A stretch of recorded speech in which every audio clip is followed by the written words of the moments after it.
Hey guys, Tanner Smith. I work in Chase County, USD 284.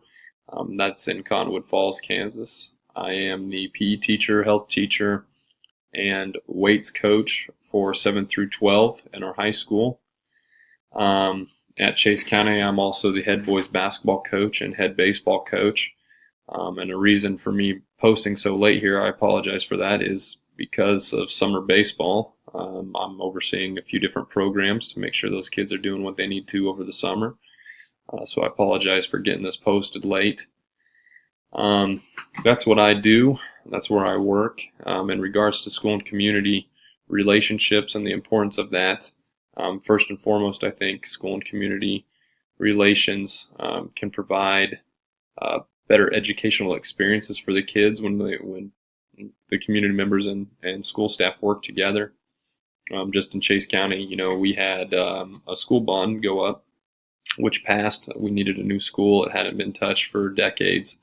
And the school came together with community members and presented a lot of good information that the community supported, and they backed us. And now we're getting quite a few additions and improvements made to our school. And without the community working with our school staff, I don't think that would have passed. And that is definitely going to provide a better school environment for our students and possibly provide them with a better learning experience in our school. Next thing, I think parents and staff, when they work together, develops trust. And I think, an open line of communication can really benefit students. And, that's what we're in it for. Most of our decisions need to be made on the basis of what's best for the students. And when you get parents and staff working together, I think it's a positive thing all the way around.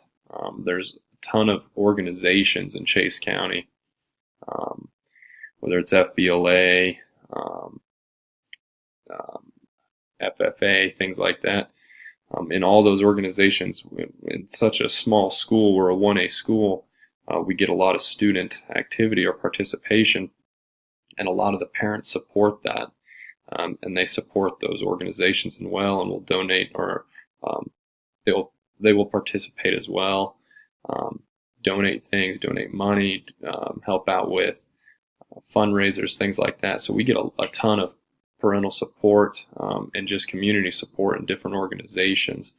And I think that shows the kids and students the trust and collaboration between the school and the community, and how it's a positive thing.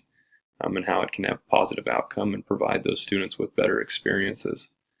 And when the school and community share their resources, it's also benefiting the kids. And it just shows the kids that we support one another, and the community's there to back each other up. I think that's what's most important, and being able to demonstrate that for our students so that they can grow and develop and hopefully take some of those lessons learned from observing those relations into their future. And hopefully they can benefit anyone that they might touch. How can I improve communication?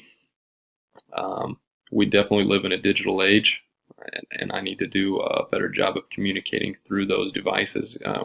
We're on one-to-one initiatives with students with iPads. All teachers have MacBooks, so we have all the information at our disposal, and I think that I don't know if it really gets utilized the way it should. It is in some ways. We bring parents in and community members in for project-based learning activities and things like that, which really involves them.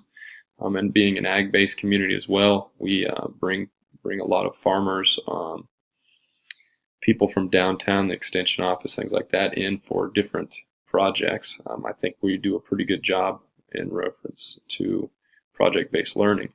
But me personally, I think I can do a much better job, especially in the PE department, just communicating with parents on how their students are doing in class, whether it's monthly newsletters or weekly updates, something like that.